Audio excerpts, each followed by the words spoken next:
Arrancó la actividad en el legendario Autódromo Nazionale di Monza con una jornada de prácticas marcada por un par de incidentes y mucho sufrimiento debido al calor y el agarre. Kimi Antonelli y Kevin Magnussen ocasionaron dos banderas rojas que alteraron los programas de todos. Mientras Franco Colapinto cerró un primer día positivo como titular y Lewis Hamilton lideró en una apretada disputa con los McLaren y Ferrari. Hoy en Motorsport Daily repasamos los acontecimientos destacados de las prácticas del Gran Premio de Italia 2024.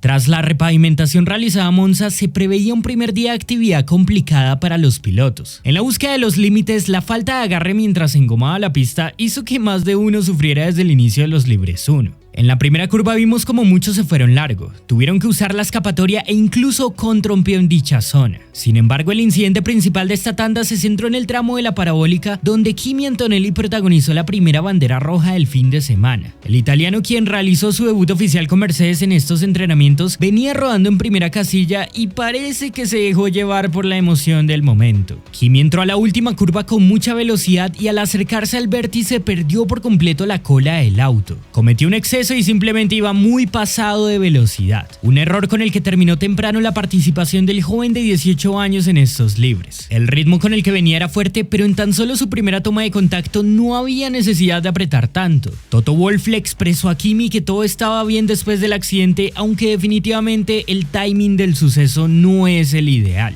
Tras reiniciarse la sesión, Sainz también tuvo un susto en esta zona y Colapinto tuvo un despiste en este mismo sector. El argentino bloqueó en la entrada a la curva y salvó el monoplaza, de modo que simplemente pisó la grava pero pudo retornar a los boxes. Todos deberán tener mucho cuidado con la parabólica este fin de semana. Se notaba poco agarre y con los autos tan descargados aerodinámicamente parece muy fácil perder la parte trasera. La tanda fue liderada por el neerlandés Max Verstappen, quien sobre el final metió un registro 2 décimas más rápido que el de Charles Leclerc y Lando Norris. El de Red Bull se quejó bastante del comportamiento del RB20, pero sobre el final sacó ese tiempo con los blandos que le regresó a lo más alto de la tabla. Carlos Sainz se metió en cuarta posición y Valtteri Bottas fue una de las sorpresas de la tanda, rodando quinto con el Sauber. Checo Pérez quedó noveno a 6 décimas de Max y Fernando Alonso décimo a la misma diferencia. Franco Colapinto, fuera de lo ocurrido al final, tuvo una buena sesión por cómo administró la situación y el proceso de aprendizaje. Cerró 17º a 1.2 de la punta y a 6 décimas de su compañero Alexander Albon. Arrancó sin mayores sobresaltos y ahora tiene que ir de menos a más agarrando confianza. El análisis de rendimiento, como siempre, lo dejamos para el repaso de la segunda sesión que irá a continuación. Pero antes, les recordamos que la FIA reveló el listado con las actualizaciones para este gran premio. Todos los equipos introducen piezas nuevas, aunque la mayoría son especificaciones modificadas de los alerones de baja carga para adaptar un concepto más agresivo acá. La reducción del drag es una prioridad y a la par vemos casos como el de McLaren, que modificó sus pontones para mejorar el paso del flujo de aire. Ferrari fue quien más renovó su monoplaza con la introducción de 9 actualizaciones en total. Los de Maranello vienen con todo para este fin de semana y tras realizar cambios sobre el suelo y toda la zona del difusor, también modifican sus alerones e incluso otras secciones como la cubierta del motor y la nariz. Para la segunda sesión la temperatura bajó, pero las condiciones seguían siendo difíciles. Los neumáticos se sobrecalentaban y en diversos puntos las frenadas volvían a ser un problema. Mercedes trabajó para reparar el coche de Russell y aunque lograron sacarlo a pista, el británico se perdió gran parte de la práctica 2. Asimismo, hablando del intenso calor, los pilotos de Brackley sufrieron debido a la alta temperatura que tenía su asiento. Es algo que el equipo investiga en cuanto el feedback de Lewis y de George fue similar, alegando que la silla estaba demasiado caliente. Red Bull, por precaución, cambió la caja del auto de Checo, por lo que el mexicano también estuvo unos 20 minutos sin salir. La segunda bandera roja del día llegó a mitad de esta sesión y fue protagonizada por Kevin Magnussen. El piloto danés de Haas perdió el control de la parte trasera a la salida del ESMO 2 y terminó directo contra el muro. Mal día de Magnussen, que luego de su error obligó a que la tanda se detuviera por casi 10 minutos. Esto alteró el programa de entrenamiento de todos en cuanto se redujo el tiempo disponible para hacer las simulaciones con tanque lleno. Además, los Red Bull aún no habían marcado tiempo con los neumáticos blandos. Por una parte, Verstappen había abortado su intento tras un latigazo en la parabólica. El neerlandés, contrario a la primera sesión donde lideró, acá quedó relegado en 14ª posición tras no hacer otra salida con rojos, mientras Checo Pérez hizo un intento después de la bandera pero mejoró muy poco su registro y quedó detrás de Max.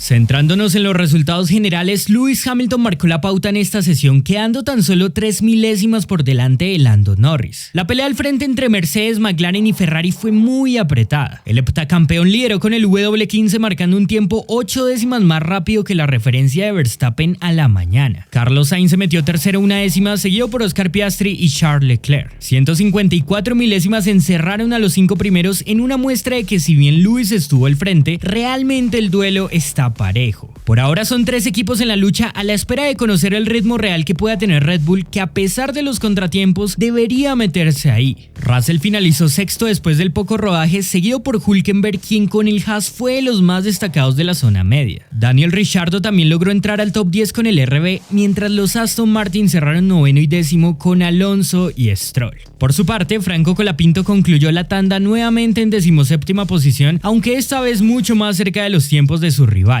El piloto argentino quedó a un segundo del mejor registro y estuvo a solo 2 décimas de su compañero. Por el contexto, sin duda fue un día positivo para Franco, que evitó problemas, minimizó los errores y cerró la jornada con el auto entero. Le vimos ir poco a poco agarrando confianza y afronta un proceso llamativo a pesar del poco tiempo que lleva en su auto. Su fortaleza estuvo en el primer sector, el segundo le costaba, pero fue recuperando hasta llegar a ser más rápido que Albon. Al final, donde se dio con su coequipero fue en el último, sobre todo en la parabólica. Aún tiene puntos por pulir, pero por ahora luce bien la progresión de Colapinto. Si miran la onboard, era notable como con cada giro lucía más cómodo y lo importante es que mantenga ese enfoque en el aprendizaje. Hoy se perdió tiempo valioso de las tandas largas debido a la bandera roja, por lo que mañana necesitan aprovechar la práctica 3 para seguir con su programa de adaptación.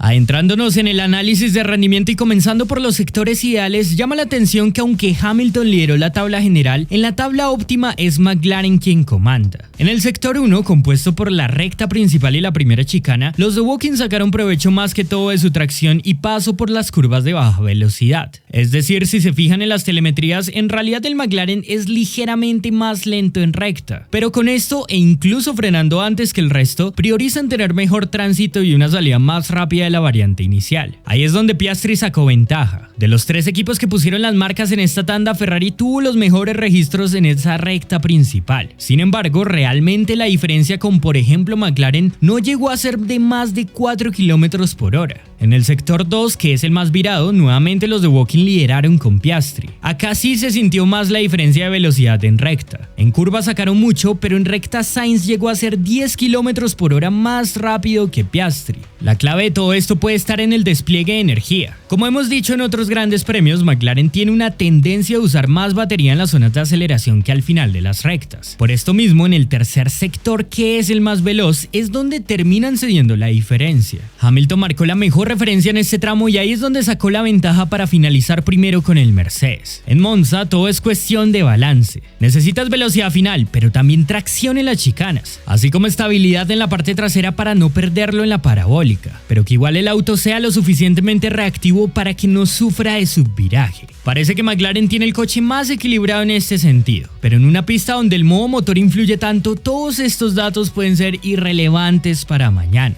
Cuando abran el grifo, la historia puede ser otra. El punto es que definitivamente hay una pelea entre McLaren, Mercedes y Ferrari. Es un duelo apretado y cualquiera puede aspirar a la pole. Acá no podemos olvidar lo importante que será el juego de rebufos que puede definir todo. La gran incógnita es Red Bull. A priori tienen muchos problemas de comportamiento, pero también es cierto que tal cual ocurrió a la mañana cuando Max se veía atrás, al no tener una referencia final poco se puede decir. La realidad es que es evidente que Red Bull ya no es lo que era, pero pueden volver a pelear. Aunque eso sí, no tenemos ninguna idea de cuál es su verdadero potencial acá. Según Marco, tienen fe de que las cosas serán mejores que en la carrera pasada. De los equipos de la zona media, en el primer sector es donde todos se acercan más a los de adelante. Haas y los Racing Bull parecían colarse incluso delante de Aston Martin, pero todo es relativo a que también pierden mucho en lo virado. Sauber no iba tan mal y en especial llamó la atención lo de Williams. Si nos fijamos en el Speed Trap, el auto de Grove dejó el mejor registro. Tanto Colapinto como Albon marcaron 353 km por hora. El monoplaza británico fue el más veloz, pero habrá que ver si mejoran el equilibrio para no perder tanto en curva, porque realmente en el primer sector pueden ser competitivos. Alpine va con un alerón muy pequeño, pero aún así cerraron la tabla.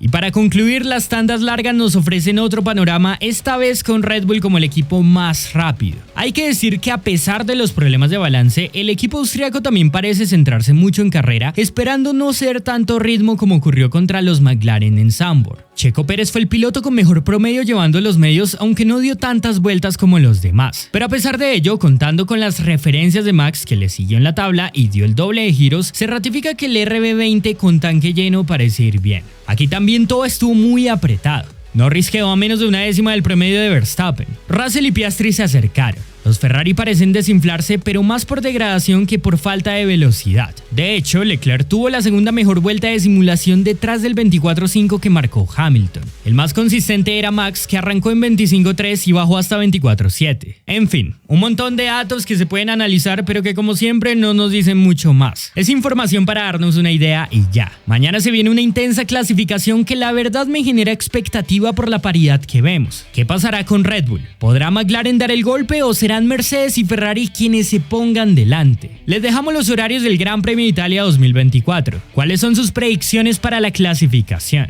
Si les gustó el video, no olviden dejar su like, suscribirse si no lo están y activar las notificaciones para que no se pierdan nada de nuestro contenido. Un saludo a todos y muchas gracias.